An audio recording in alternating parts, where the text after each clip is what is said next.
আসসালামু আলাইকুম। আজকে বাংলাদেশ পাকিস্তান মধ্যকার পাকিস্তান বিপক্ষে বাংলাদেশ দুইটি টেস্ট ম্যাচে প্রথম টেস্ট ম্যাচ জয়লাভ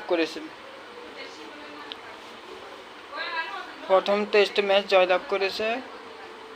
দারুণ একটা ম্যাচ ছিল বাংলাদেশের জন্য।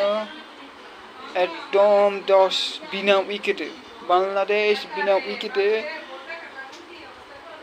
শেষ ম্যাচ বাংলাদেশ জয়লাভ করে দ্বিতীয় ইনিংসে। আজকে শেষ দিন ছিল বাংলাদেশের, যা বড় অঙ্কে জয়লাভ করে। বাংলাদেশের বোলিং অ্যাটাকটা আজকের দিনে খুবই ভালো ছিল। অনেক ভালো উইকেট পেয়েছে পেস বোলিং এবং স্পিনাররা ভালো উইকেট পেয়েছে। ভালো উইকেটের মাধ্যমে অল্প রানের মধ্যে অল উইকেটে যায় পাকিস্তানে। অল উইকেটের মাধ্যমে পাকিস্তান আউট হয়ে যায়।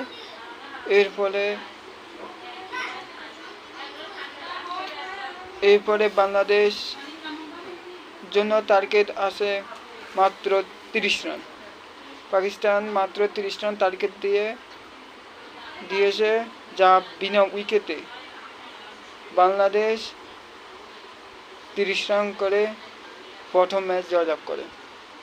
প্রথম ইনিংসে বাংলাদেশের সবচেয়ে ভালো খেলেছে মুশফিকুর রহিম এবং মুমিনুল হক 50, মুশফিকুর রহিম 193, অল্পর জন্য 200 করতে পারেনি।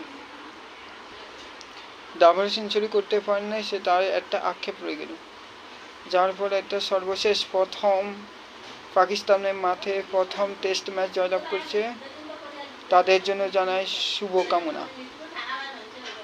শুভকামনা জানাই তাদের জন্য।